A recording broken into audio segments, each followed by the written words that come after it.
For great ideas and practical tools you can start using tomorrow to grow your business and separate you from the competition, you've come to the right place.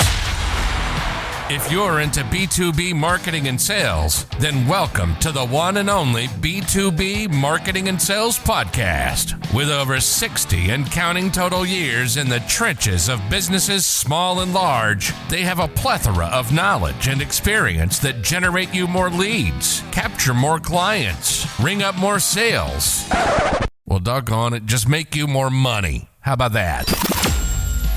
Always thought-provoking, yet dubiously entertaining. Please welcome to their respective microphones across 3 time zones, your co-ringmasters, the Dave Loomis, and not the rock star, Steve Miller. So, should we start, or have we started? I think we probably have. Okay. But we're gonna. I'm gonna act like we haven't.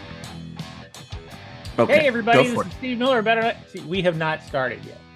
Okay. Hey everybody, this is Steve Miller, better known as Kelly's dad and marketing gunslinger.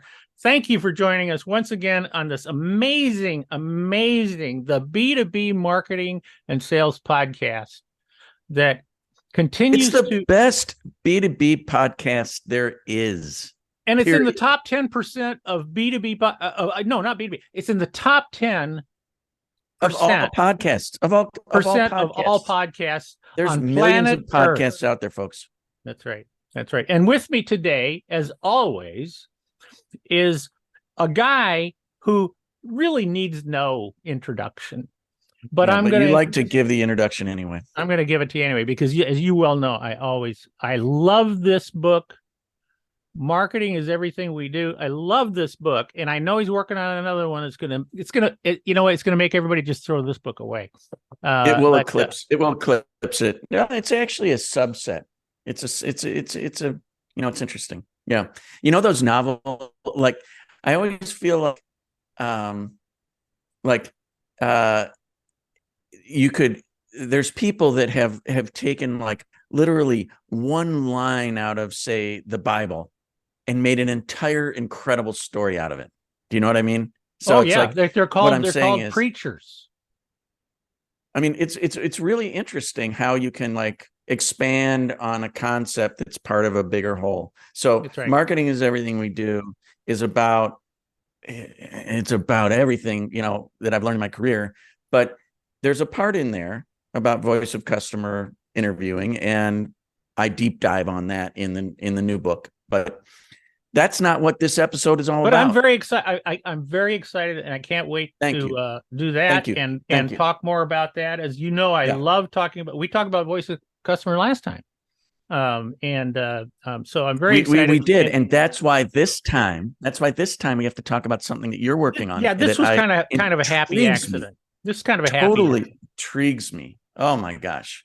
So first of all, if people are listening and they do not. They're not subscribers to Steve's email, his weekly email. It's called the Uncopyable Mindset. You need to subscribe right now, because this is packed full of actionable information and insight that you will not get anywhere else, guaranteed. I mean, it's uncopyable for a reason, but you want to be uncopyable too as a listener. That's the whole point. Wow. And so this is really, really, really good stuff. Thank you. Thank you very much. Please subscribe. Yeah, we'll make sure we put a link in the please do. Show notes. The reason that we have the topic that we have today is because I got Steve's email, the Uncopyable Mindset, today, I think, or yesterday, and it had an extremely interesting concept that I want to know more about. So why not use our time here to ask Steve about his thinking? If we can't do a little bit of shameless self-promotion, then what the hell are we doing here? Well, yeah, I mean, in a way it is self-promotion, but in another way it's like, well, this is our life's work. Like, Yeah. so Yeah. so I think this is good stuff. I really think this is good stuff. a lot of people that are listening, I mean, you have, real jobs, quote unquote, in B2B, like Steve and I have, in the past, but now we're deep thinkers. These are we're deep thinkers. That's what we are. Yeah. But Yeah. but here We're thought leaders. this is actually beyond. Oh gosh, don't start. Don't. I can't even say that with a straight face. Don't start. So here's the thing. So I'm reading this email, and it's it's a lot of the Peter Drucker, incredible stuff that I just so relate to. Great stuff. And then I see this new term. And so Steve gets into the fact that there's a lot of things that are sort of uncopyable that he talks about. Steve talks about uncopyable branding, uncopyable innovation, which is his book Stealing Genius, uncopyable experience, which is, all these things, they need their own episode, in and of themselves. But then, it's like, if that's not enough, and then, but wait, there's more. Exactly. How much would you pay for this? How much? This Ginsu knife. Now that's a clever cleaver. Don't answer, because there's more. You'll get two. You also get this new term called the distinctive demand blueprint. Now, I want to say, in all fairness, it's a working title.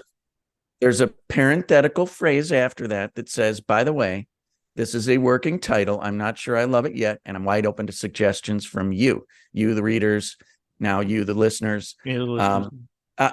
Hey, I'll put my own 2 cents in. Might as well do it now. If it's uncopyable branding, uncopyable innovation, uncopyable experience, why is it not uncopyable demand blueprint? After I clicked send, just a thought, on the newsletter, right? I thought it immediately hit me. I thought, what the hell am I doing? Not sure. Distinctive, because here's the thing. Word is uncopyable. We want to be more than distinctive. That's right. We want to be uncopyable. Yeah. So 2 cents. But so can you say it again, but with the correct, the proper word? Okay. Steve is going to tell us about the 3 pillars of the uncopyable demand blueprint. Yes, sir. And first, he's going to tell us, where in the world did this come from? Why did you even think of this? You are going to love this. I know I am. You're going to love this. I know I am. So as those of you that listen to us and watch us stuff know, we are very active AI players. Okay. In fact, we might not be real. This might be that's actually another conversation, but every day, David and I, we both use AI pretty regularly every day. Yeah. For whatever, for one reason or another. Right.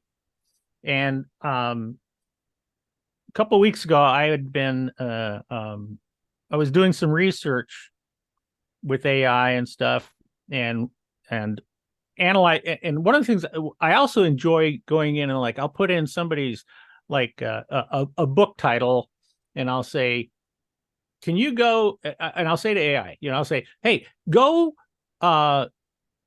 give me a synopsis of this book. Tell me what the top 7, tips are from the book and stuff like that. And I love getting that stuff.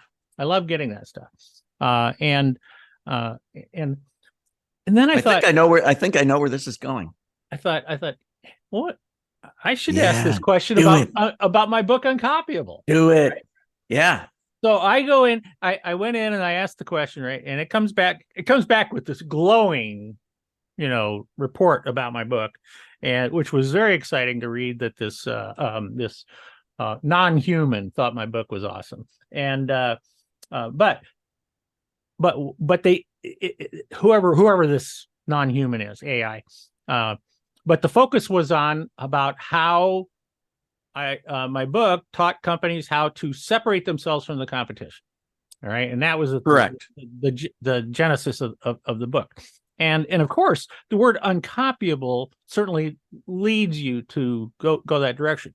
But I've always going back to the Peter Drucker thing, right? And what you were talking, what you were referring to was that Peter Drucker, a hero of mine, said he said first he said was there the purpose of a business is to create a customer. Okay. Right.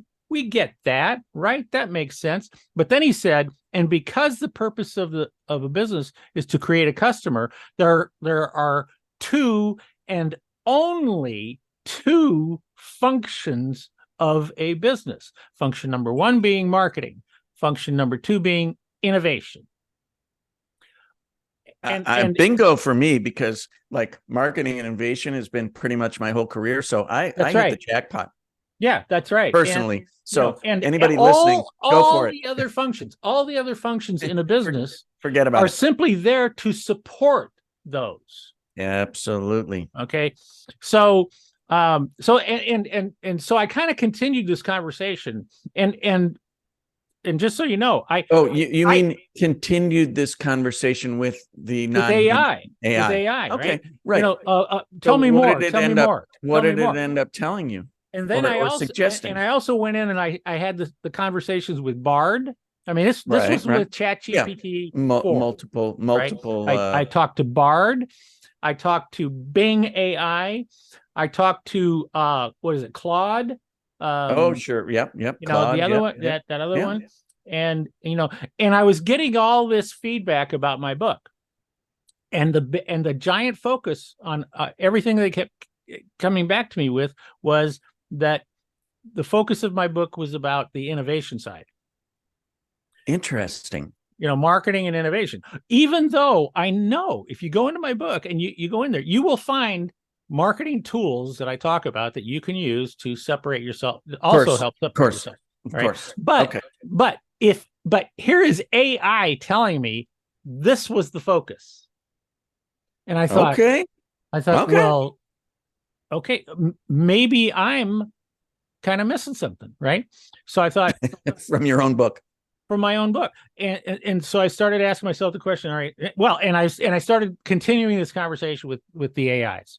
And I said, well, okay, so if we were to look at the books again and to take this uncopyable philosophy, the uncopyable mindset, but now start to emphasize or emphasize the marketing side, what would that look like, right?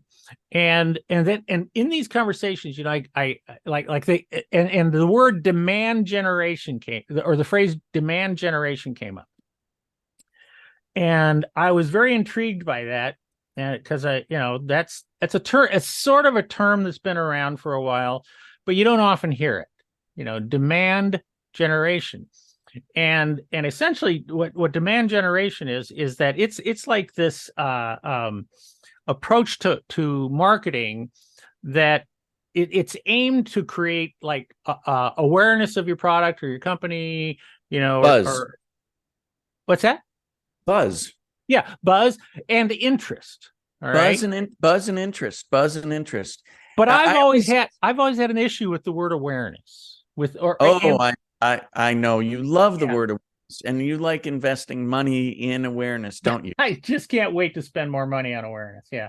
What does awareness get us? I have never cashed a check on awareness. Exactly. But I love the phrase brand generation. Generation is an active word to me. And generation. I'm sorry, demand generation. Demand. Yes, right. Thank you. Yes. That in demand, which in marketing, to me, it's much better to go to create demand or go look for the demand that is already out there and get them to raise their hand and say, hey, I'm looking for help. Can you help me? Right. And so I like that. But So, and because I've always had this thing about awareness, I just hate awareness. I'm not putting down the fact that people have to be aware of you. I'm just saying I'm not going to spend money to just get people to know who I am. All right. I want people to, respond. Well, look at Coca-Cola right now. Yeah. I mean, Coca-Cola probably has, pretty close to the number one awareness of any brand on the planet, on the entire planet. Right. Is it still number one in all the categories that it participates in? All the categories, all the countries, everything like that? Absolutely not. No. Absolutely not. No, does it help? Maybe. I don't know. Anyway. No, but you're absolutely right. So here's the one thing about demand generation. I don't know. I always feel so demand, when you think about demand, where did that word even come from? And it came from like somebody having a need and demanding something, like an individual, but then a bunch of individuals makes a market, and there's demand for something that helps them. Yes. Now, do you technically generate it? Question mark. That's a question mark. Question mark for me. Right. Maybe you generate it by, maybe you don't really generate it. Maybe you resonate with it, or you attach with it, or you give them what they're looking for. Or maybe you really do generate it, like Steve Jobs. So many of the products, and I'm just saying Steve Jobs, I'm not saying Apple now. I'm saying Steve Jobs. Steve Jobs, yeah. Had an instinct for demand generation. He had an instinct, and I loved the way he looked at things like this, because he had an instinct where he said, first of all, you know what? This guy never did focus groups. He never did. He would not go out and research. He said, our job is to create a product that everybody will say that they need to have, but didn't know it. And so until they saw it. Right. Which is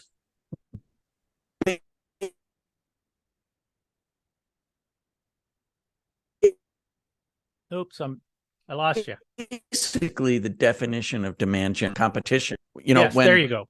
But right. It's separated from the competition. Most companies want to chase their competition and be like them. Oh, I want to be just like IBM. I want a PC. So my logo, my logo is blue, IBM blue. Yeah, I used to say that when I was consulting in the trade show world, and I was working with companies in the trade show, going to trade shows, and with companies who ran trade shows, stuff like that. I used to say, you know what? Going to a high-tech trade show, if I was allergic to blue, I'd be dead in the first aisle. Because every exhibitor was IBM blue. So and now there are young people who they don't even know what IBM is. No, they don't. They have no idea. Honestly. Yeah, they have no idea. So I interrupted you, but you were talking. That was good stuff. That was really good stuff. The pillars. Yeah. So the first pillar. So there are three pillars. Three pillars of uncopyable demand generation. Or is it the blueprint? Is it the blueprint? I'm sorry, blueprint. See, this is so new to even me. I don't even remember what I wrote. Uncopyable demand blueprint. Blueprint, because this is the plan. All right. This is the plan. So demand generation is the first pillar of the blueprint. How many pillars are there, Steve? Three. There's three pillars. Just like in Uncopyable, there's three pillars. I can remember three things. I can't remember. Yeah. The second pillar, which is very, very important, is that we have to take something that you have to. Demand generation is great, is really, really great, but in in and of itself, and I don't even know where that phrase came from. That it basically is mainly about awareness and interest, which is not good enough. I need response. So Okay, the second pillar is response driven marketing. So now we take the demand generation, we meld it with response driven action. It's action. Call to action, CTA, specific measurable action. Okay, because to me it's stupid to spend any money that doesn't have a measurable return. What if they're not ready to buy yet? It's okay. But you want them to take a different action, though, at least to raise their hand that said some kind of action. Some kind of action. All right. I just don't want it to be one of those things where they're just out there in the ether. And right. They might have liked what I was sending out with the demand generation. They might have, all that sort of stuff, but I don't know. See, no I don't idea. know. Right. Exactly. Like Marshall Field said, half my advertising budget is a waste of money. I just don't know which half. So that's forget about that. Forget about all. So you see, we want action. Demand. So response doesn't have to be a sale. Generation, and we want actionable response. We want an actionable response. Okay. So these two, I actually thought these were going to be the only two pillars. Just the two pillars. But because the world needs three, and in the comedy world, you know what? It's always three. It's always three. But I also then started thinking, okay, now hold on just a second. The other thing is, so are you saying that this is a comedic kind of thing that you're doing here with everything I do is has a punchline, has an element of comedy somewhere down the road. There's going to be a punchline, right? Okay, go ahead. But the third thing was that you and I focus on the B2B world. We do. Okay. And you probably, and I certainly hope you had this question in your mind when you saw my third pillar, because in the B2B world, it's B2C, it's very clear who's making the purchase decision. Okay? A consumer, a person, an individual on their own. Consumer is making a purchase decision. And so you're dealing with a consumer. And the first time I was ever exposed to what I would call an avatar situation was with Nordstrom, when I was amazingly. Your word of avatar means like a persona, an persona. Not like a person in like the Second Life, Second Life. I loved Second Life. I know. Second Life was so cool. I know. It was cool. And you're going to have an avatar in the meta world whenever the hell that comes along. But go ahead. Or not the movie. It's not an avatar. Right. In the movie, okay. But not the avatar in the movie. But you're talking about Nordstrom, and you saw the persona. And no, I was in a meeting with Nordstrom, with the president of Nordstrom and his staff, and they were talking, and he had invited me to just kind of sit in and offer an outside perspective on some stuff. And they kept talking, and while they're talking about some of these new ideas they were coming up with, they kept saying to each other, like, well, what do you think Barbara would think about this? Barbara. Yeah, and then they go, well, she might, and they'd come up with it, and somebody would go, oh, I don't know if Barbara would be like it. And I finally said, okay, excuse me, I know I'm new here, but who's Barbara, and why is she not in this meeting? Exactly. Yeah. And then they go, and this is a long time ago, and they all laugh, and they go, oh no, Barbara is we have come up with a picture of our typical buyer, and we've named her Barbara, and she is married, and she has 2 kids, and her husband makes $150,000 a year, and blah, blah, blah. And that was the first time I had ever heard that type of term. I never heard of the term persona or avatar until many years later, but I heard that at Nordstrom. Now, the thing in the B2B world, as we well know, is that first and foremost, our target market, our moose, are companies. All right, they're not people. We are not selling to a person.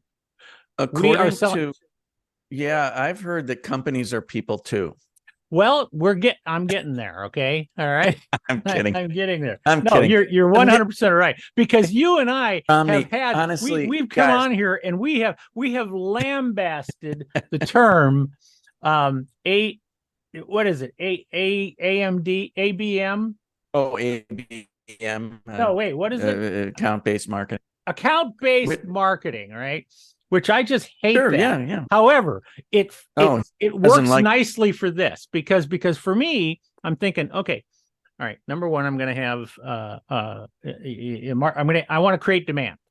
Okay. Number two, I want to have response driven. But number three, who is this? Who are they? All right. And let's start with, they are the company. You're starting with the company first.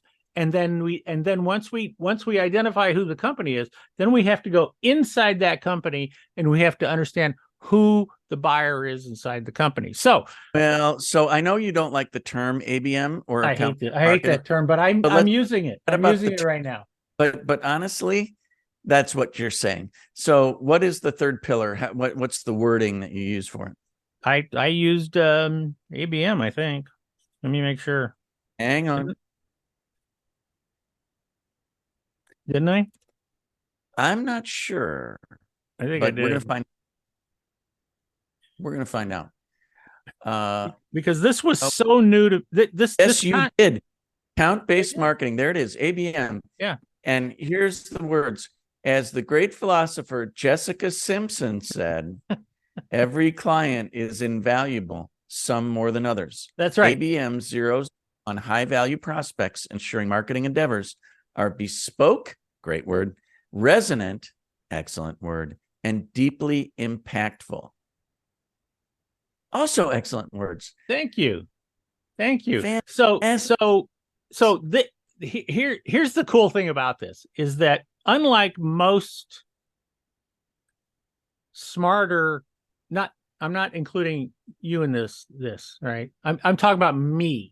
Okay, sure. Right, unlike most smarter consultants, authors, researchers, professional speakers, experts, that type of stuff, whose objectives are to go out, do the research. They come up with the idea. They do research. They come up with the idea, and then they go and they work for a long time to create a fully formed theory or system. I say that I use the word inflict. They inflict their system onto the unsuspecting public. Oh, I love that. Blue Ocean. Ocean. Oh, what the hell is the blue ocean? On and on and on. Well, the red ocean is where the sharks and what the hell is a blue ocean? The blue ocean where there are no sharks. Well, okay. There's another. So here's what happened in my little pea brain.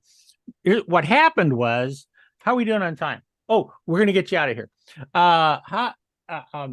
Is that the moment I started to think to myself, you know what? Peter Drucker, marketing, innovation. Yep.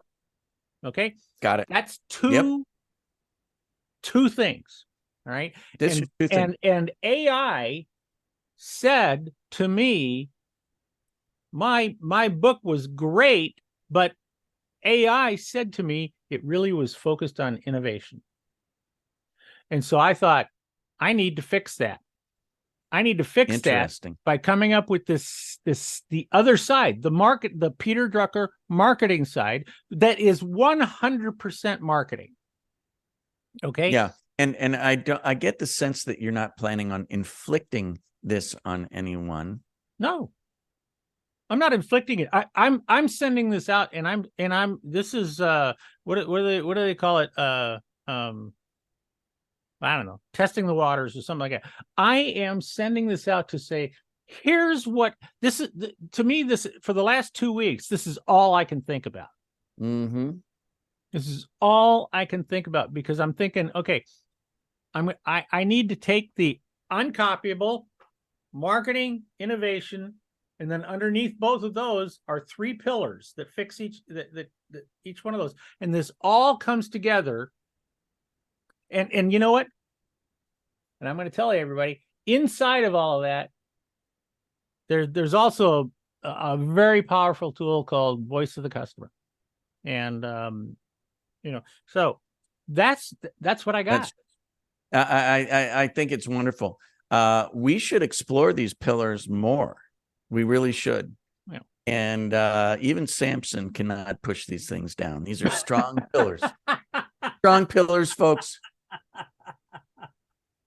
These are lasting. And this guy, Steve, is not going to take advantage of you and inflict I'm not inflicting a rigid methodology on you. All Steve is trying to do is to help you open your brain and you to success.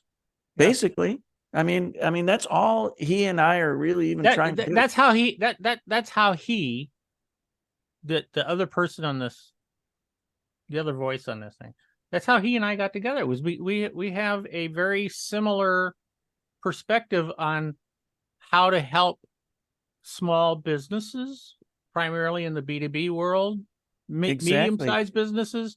Exactly. I mean, that's what we want to do. Share the wealth here, folks.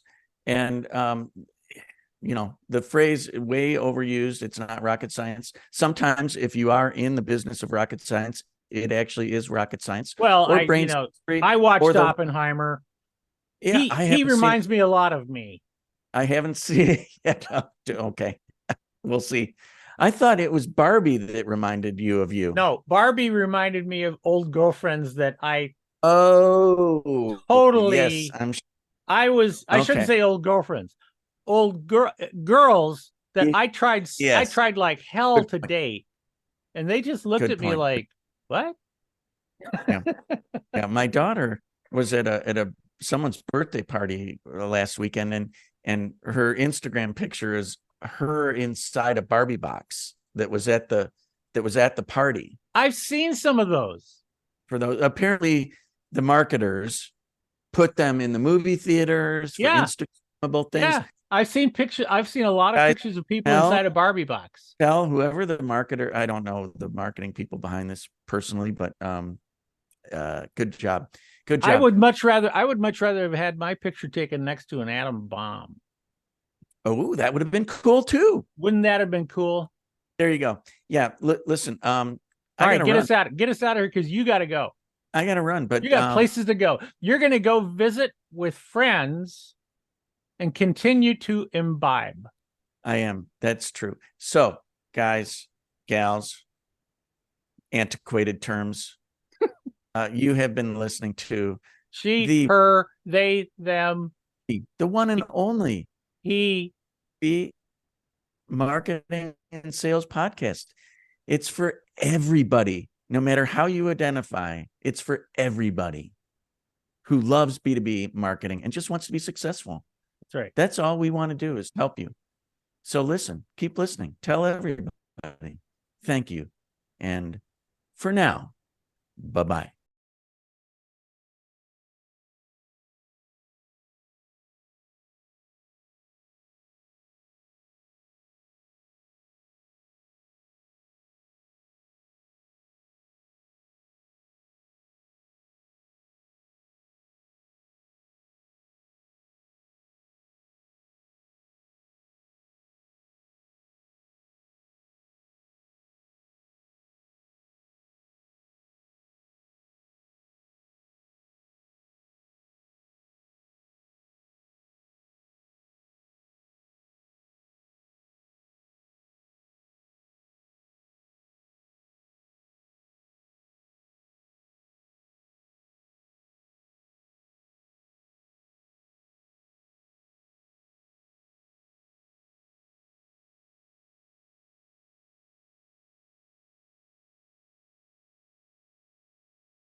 Thank you for listening to another episode of the one and only B2B Marketing and Sales Podcast, the source for B2B marketing and sales insight. If you enjoyed the podcast, please be sure to subscribe and leave these old guys a 5-star rating. Check the show notes for any links and contact information. You can always contact us by going to b2bmarketingsalespodcast.com. Thank you, and keep on marketing, keep on selling.